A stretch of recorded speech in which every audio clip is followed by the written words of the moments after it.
welcome to the first episode of Third Take. I'm your host, Ruben the Third. Just a little bit before I get into the video and what I want to talk today. Pretty much, kind of like a little bit of my background. I'm a anthropologist from Puerto Rico. Now I live here in Oregon in the Pacific Northwest, and I just wanted just to kind of like have an avenue where I could just, express some ideas, my opinion and stuff like that regarding more like social commentary and more so that is happening more so around my life and things that I'm experiencing at, and just to share that with you because I feel that as we listen to other content creators, not only on YouTube but in other platforms as well, there's something that you can learn a little bit from it. So without further ado, I want to just start this this episode really, or not really episode, but this kind of like video in a sense, really talking about kind of like two content creators that I tend to follow a bit more. Kind of one of them is Abba and Preach, and the other one is Fresh and Fit. And I'm pretty sure that you guys have seen a ton of videos out there, discussing this and stuff like that. And I just want to add just a different perspective to the conversation. Really, I'm not really going to play the videos or anything like that because I think that already has been, has already been covered by many other content creators. I just want to just, talk a little bit about my 2 cents and kind of like what I think what could have been done better, honestly. So let me get here real quick. And I apologize for the screen quality and stuff like that. I'm just using the webcam from my computer. And here we go. So here we got the two individuals from Fresh and Fit. We got Myron and French Prince CEO. And then the other group in which they had the problem were Abba and Preach. Abba and Preach are a bit more older, so if I'm not wrong, they're closer. I think Preach, if I'm not wrong, is in 40s. I think Abba is closer to that age range. Fresh and Fit, if I'm not wrong, they're in their high 20s, low 30s, if I'm not mistaken. I could be wrong, but I'm not entirely sure. I'm 30 years old, so that's kind of like more where I'm at. That's more my age range. So although I think I'm closer more in age range with Fresh and Fit. In the terms of ideas and kind of like how I think about it, I'm a bit closer to Abba and Preach with that. And all this beef really started because Abba and Preach they were on the Fresh and Fit podcast I think like 1 or 2 months ago. I'm not really sure. They had like a discussion. Abba did this the daytime show, and they also did the nighttime show. And at the daytime show, they discuss about, paying for box, paying for female company in a more intimate way. Right. And then kind of the discussion that Abba and Preach had on the Fresh and Fit podcast, kind of that we just kind of went back at it and kind of like rewatch and kind of discuss kind of commenting on the discussion they had. And actually even Abba says that one of their followers, like a fan of the show, of their show, their channel, kind of like asked them a couple questions about some of the clip that appear in kind of that episode. And he kind of like revisited, it's like, okay, there are some things that kind of like I don't agree with or don't make sense. And then they had that discussion. Kind of the sad thing is, really the unfortunate thing, I would say more so, it's just how Fresh and Fit, how they reacted to all this. Really, it could have been like a fantastic discussion. They could have really just talk and really argue the ideas, but really kind of like the approach that they took was more arguing against the individuals versus the ideas. And that, I personally think, is a weak move. And the reason why I think it's a weak move is because kind of you're showing that you don't really have like arguments to really argue your position, and then you have to do like ad hominem attacks, or you gotta go more so like other issues versus really discussing the ideas that really merit the discussion. And that really was the reason why Abba and Priest really started they did that segment on that video that they did on that, and then all this has really spiraled and snowballed and has gotten like worse and worse for like Fresh and Fit. I want to say, and I want to say a little bit more towards Myron versus Fresh. Um, because kind of like the approach that I'm sure a lot of you have seen that Myron has taken, kind of like combining business with pleasure, that is a really dicey area and kind of position to be at. Really, um, I don't, I don't know why he acted the way he did, and I think kind of this reaction really showed, uh, the cast from Fresh and Fit show their character, kind of like, because you have group of young men, even I, like I was, I listen from them time to time, and they have really some good, really information. Don't get me wrong that, like everything, they're not perfect. Like not everyone is perfect. I'm not perfect. I'm sure I'm gonna say some dumb stuff in the course of me making some videos and stuff like that. And that's where, if I say something dumb and you guys call me on it, and I do my research and I find, yeah, that was stupid of me to say, and I'm wrong at it.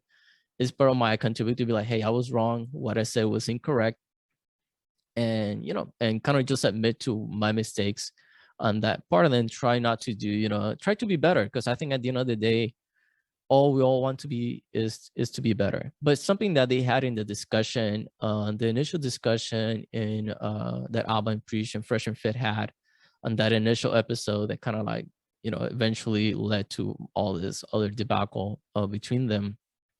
And that initial episode, I think Fresh and Fit, they make kind of this argument when they're talking about Alba and Preach, and then kind of like the argument that they make is that a man having game kind of leads to a better success, in a sense. Kind of like a man having game and those skill sets is gonna make him be a better version of himself. And that's where like I disagree on that, and I think Alba and Preach disagree on that as well. And I'm sure I'm not the only one. There are other people that disagree, and there's some people who are gonna disagree with me, and that is totally fine. But the portion in which I disagree with this assertion is that having game is not necessary in order for someone to really fulfill their, the full potential. Having game is a set of skill set that you can apply anywhere. And that's where like I think that when some of this like pickup artists and some other people trying to get helping men trying to have better interaction with women in the on the female sex, um kind of like saying that having game is gonna make you better, kind of like it's just equating that game equals you being the better version of yourself, when I don't think that is true. I think that you learn some set of skills, and then those skills can be transferred and can be used in what is called game. And I think game is simply just knowing how to talk to a woman and having a decent interaction. But I think the skill sets that you develop through your interaction with other human beings can help you as well to develop a good interaction with um I'm sorry, I got a something happening here in my computer. Setting up. There we go.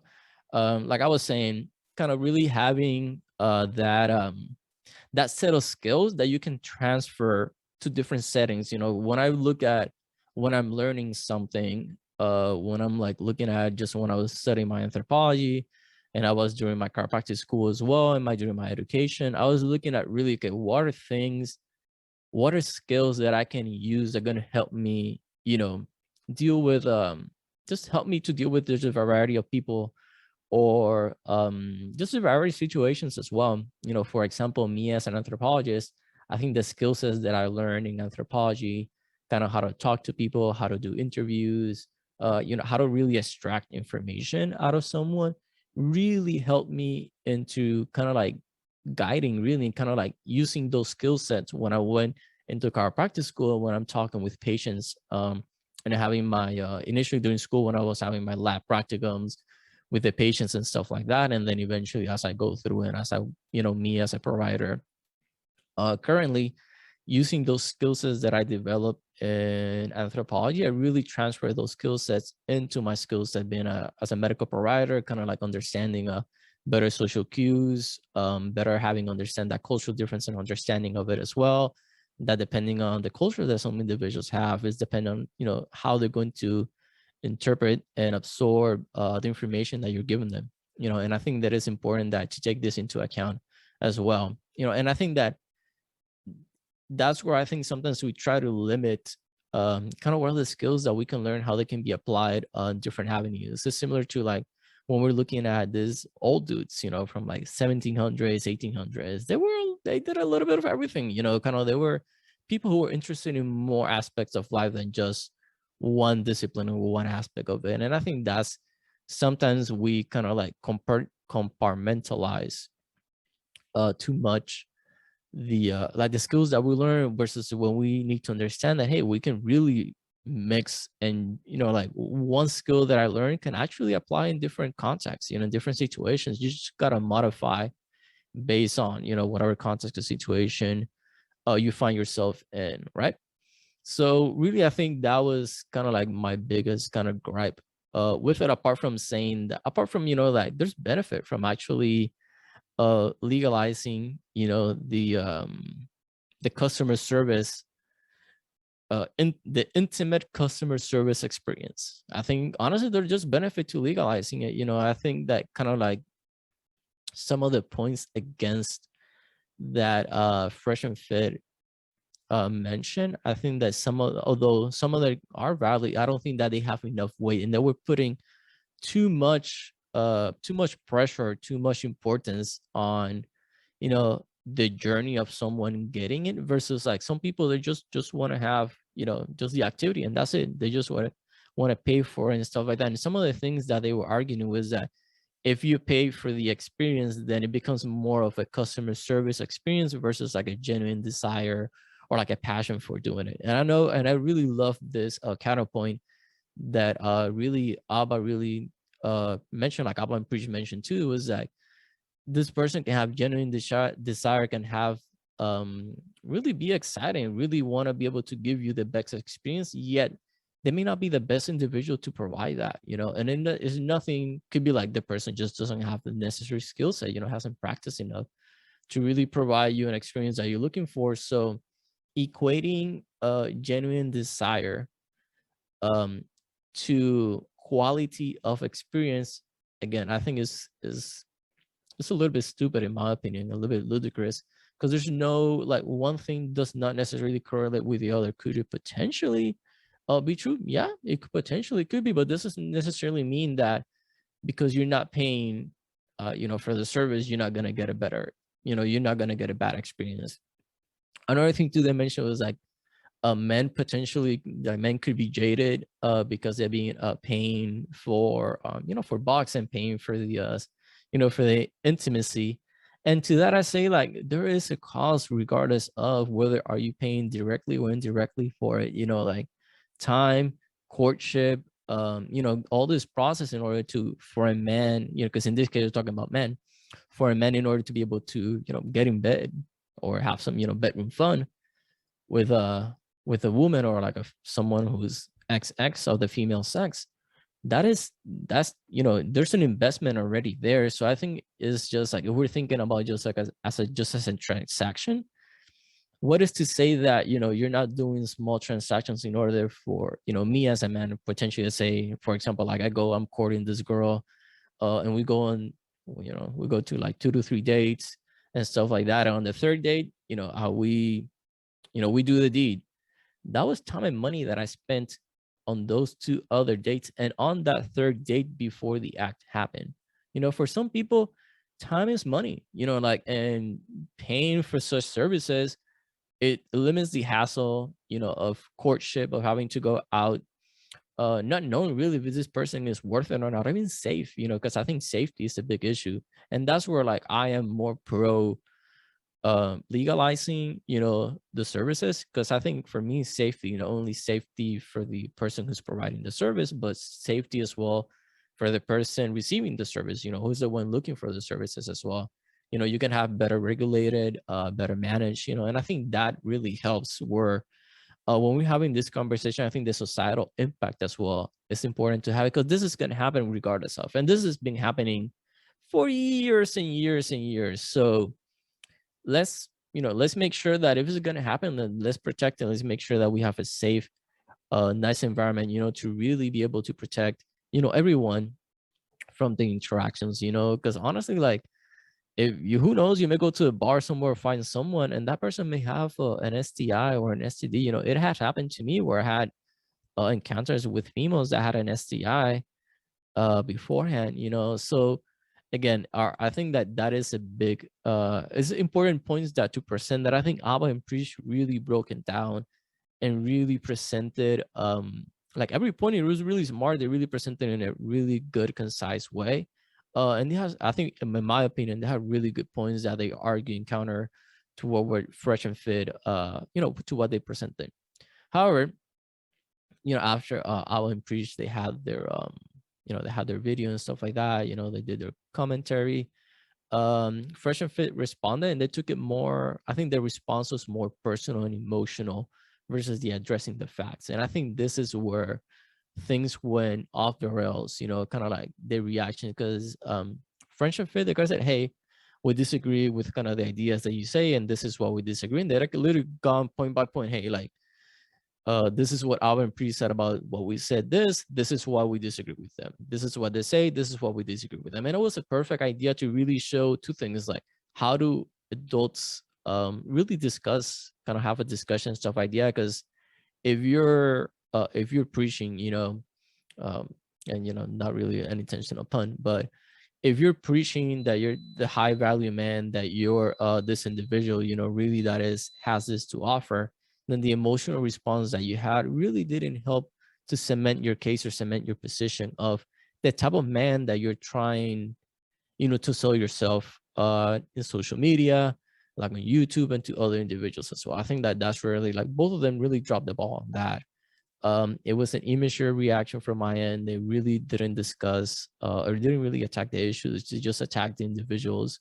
Really, that at least it told me that they had no substance in the arguments. And for me, it was like I said, it was disappointing because it could have been handled better. Like, I personally didn't like the reaction that Fresh and Fit made, and kind of like subsequent kind of like their like apology that they did, that I don't really count as an apology, because it was more like apologizing to the subscribers versus like to the people that they grieve, you know, in a sense that kind of like your comment were directed towards Abba and Preach, yet you did not like say sorry directly to them, you know, kind of like you did talk about the issues and stuff like that, but you kind of like really didn't hold yourself accountable to really say, hey man, like I messed up. Hey man, like Abba, like I'm Preach. I'm sorry for whatever I say. Hey Preach, I'm sorry for what I said about your wife and blah blah blah. You know, kind of like just saying something that seemed more genuine and kind of seemed more, you know, that that you really messed up. You know, that you noticed a mistake that you made, and kind of that activity, kind of the action they took, really kind of got everything kind of like their views drop, everything, you know, kind of I think they dropped almost like 40K views, because I think they were like for 430 or 440K before all this happened or stuff like that. So I think that this is where you're seeing the consequences of your action. You know, like every action has a reaction, you know, regardless if it's positive or negative. And I think we're seeing on that here, people holding them accountable, you know. And worst thing has come out, you know, kind of like this more so kind of like how Myron uses kind of the sugar side. So kind of like really not really practicing kind of what they preach in a sense. Kind of like some of the DMs that they sent to this Anna something, I'm not sure, kind of like an Instagram person or personality kind of within some of the stuff that said, it was just like bro, really, kind of like I just don't know how. I just don't know. Like, you're supposedly a smart individual. How this happened, you know? Okay, let me take this out. Why is this going? Yeah, all right, here we go. So yeah, so it was just crazy, kind of like all this that happened. It's like this insane, you know. But you know, I think like this really what it shows us or gives us, you know, is more so of you know, being adults, being held responsible for, you know, our actions, being accountable for our actions, and not really kind of like, if you're, I feel like I've learned that if I don't have anything nice to say at the moment, I don't say anything, because potentially I could say something that you know, I could regret, and I'm not really gonna be, I'm not really gonna be happy or standing behind kind of like that action or what I said, you know. So really, I just wanted to give my 2 cents on this. This has been really covered extensively by other content creators and YouTubers here in the platform.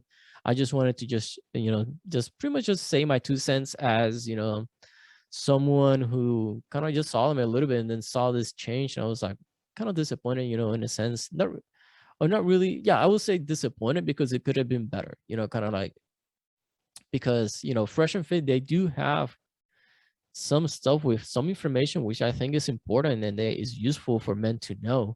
But you just cut your legs, doing this here, and kind of just puts a bad light on kind of like some of the stuff. Say, hey, like we need to stop attacking each other in the manosphere and stuff like that. I don't really care about any of that stuff. What I care about is that, hey, there's like negative, maybe negative ideology or connotation imaging on some of the issues that men are talking, and then this does not help. This just makes it worse. And it shows, hey, like, why should we listen to this pair of guys who don't have any integrity? They don't really show anything. And I think it could potentially be detrimental. Does it mean it's going to be detrimental? Not necessarily, but potentially it could be. All right. So really, kind of like, this is, like I said, it's my first YouTube video. I'm getting new into this. I do have a Spanish channel. I'll be doing some videos in Spanish as well. That one is called Arqueorica Podcast. If you go to the description of Third Take, you're gonna be able to see that. And I also do have a podcast in Spanish. It's called Arqueorica. So that is available in Spotify, Apple Podcasts, Google Podcasts, and all these, big platforms where you can listen to podcasts. So hey, I hope you enjoy the video. I hope you enjoy what I had to say. Like, subscribe, comment, let me know anything that I can do better. If there's anything that I can discuss better, I can talk a bit more into depth. I am going to be discussing some of my anthropological like perspective and framework as well, because I think it's important for people to understand kind of like where is it that I'm coming from. So that way, when I'm analyzing or kind of like presenting my 2 cents on any other video or social commentary that I see or any experience that I have, I think it gives you a better idea of like kind of like where I stand and type of the person that I am. So like I said, I hope you enjoy this video. And honestly, I wish you a wonderful day, night, wherever you're watching me from.